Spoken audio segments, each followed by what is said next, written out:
If you missed our previous video, first day in Joshua Tree, start there. You can find the link in our description below. In today's video, our wonderful guide, Ranger Christian, will share with us the various desert creatures, cacti, and geology that inhabit this beautiful place. Join me, Vincent, and our team, Abby, Sunny, and Alaire, on our day 2 of camping in this beautiful national park. Let's go!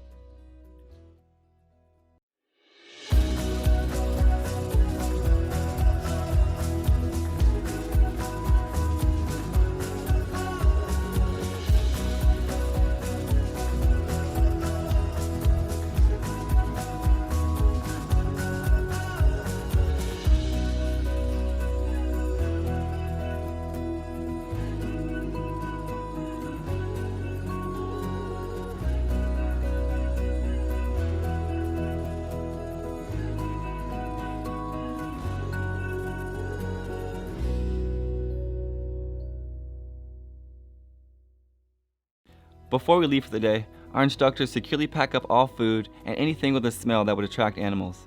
The last thing you want is to come back at the end of the day to your items torn up, strewn around, and not to mention, it's pretty bad for the wildlife. We also keep an eye out for items that may fly away or be damaged by the intense desert sun.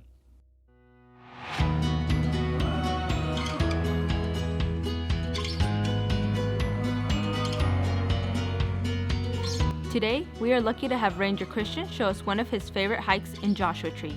Christian has been an interpretive ranger here for 9 years and has supported Outdoor Outreach in delivering educational information to our students. Outdoor Outreach has introduced over 1,500 youth to Joshua Tree through our overnight climbing programs. Interpretive ranger here at Joshua Tree National Park. I've been working here for almost 9 years, and I'm glad that everybody's here, and we are in the perfect place to talk geology, so I hope you're ready to learn.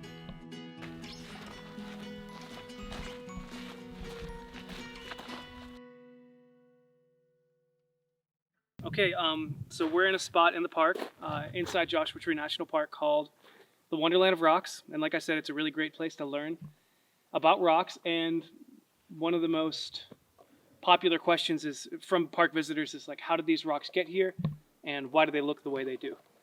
You know, basically they are cooled magma. They're intrusive igneous rocks. Intrusive, meaning that they rose up from very deep underground and intruded into the crust above them and then stopped and cooled. And also igneous, because igneous in Latin means born of fire. So these rocks are magma that cooled and solidified into Monzo granite very, very deep underground. This is called creosote. That's the common name for this species. It's Laurea tridentana is the scientific name. I love that name. This is my favorite plant in the park. And it's really overlooked by a lot of park visitors because there's so much of it. People also refer to this as desert rain plant, because when it rains, that unique smell you smell like before and during a rainstorm comes from this plant. And you can smell it even when it's not raining if you just take like a big clump of it and kind of bundle it up and breathe like some hot breath on it, and then stick your nose in there. Native Americans also use this plant for a lot of different, I've heard it referred to as Native American penicillin, because it was so important to the native people that lived here in what is today Joshua Tree National Park.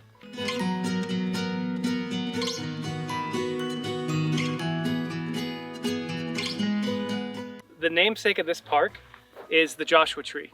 Its scientific name is Yucca brevifolia. The average lifespan of a Joshua tree is about 150 years, which is not long for a plant. They can live up to 300 to 400 years. There's some evidence of that in like very rare cases, but the majority of Joshua trees, probably their lifespan is around 150 years. You may come across Ranger Christian or another ranger during your visit. Stop and say hi. They are happy to share their passion for this beautiful place with anyone who has interest.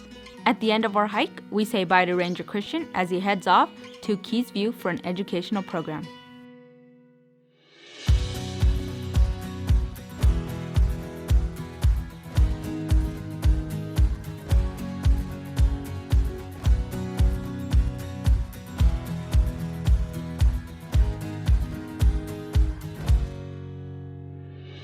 Another popular activity you may see out in Joshua Tree is rock climbing.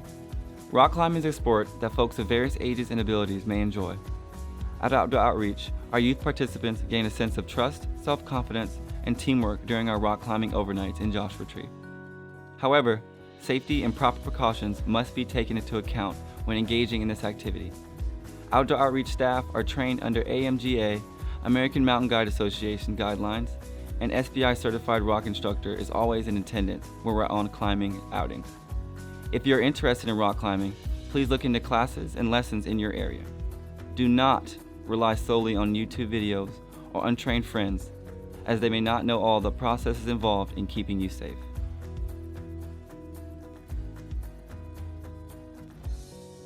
This morning, we arrive at our climb site where Sunny, our senior instructor, is throwing down the rope for a layer to prepare the climb. Here's Abby giving a belay lesson. Pull, lock, down, hand goes under, slide, and then back. All right? And then you just repeat the process. Is a pull, lock, under, and then slide. Yeah? And that's the plus belay method. For many who are not familiar with this sport, rock climbing may appear to be dangerous.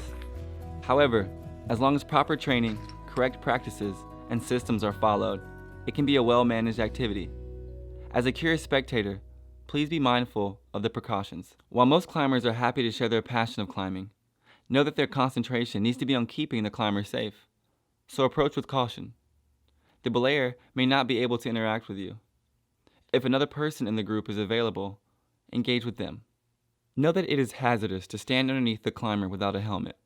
On our programs, we establish a helmet zone, which is within 30 feet from the climbing wall or anywhere there is potential a loose rock or falling item may endanger anyone below. Lastly, please be mindful of your voice level. It is very important around climbing areas that the communication between the climber and belayer is clear and easily heard.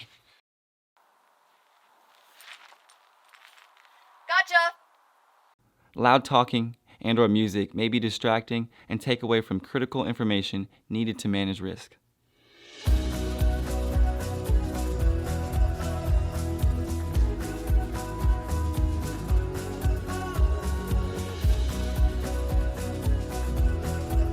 Besides hiking and rock climbing, there are several other activities to enjoy. Wildlife watching,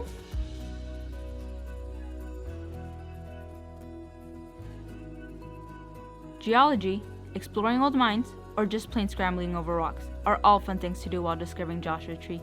With that said, always follow park rules and regulations and be cautious. This is a harsh desert environment where the plants may poke, animals can bite, and walking off the trail may lead to getting lost out in the vast wilderness. Use good judgment and practice LNT principles.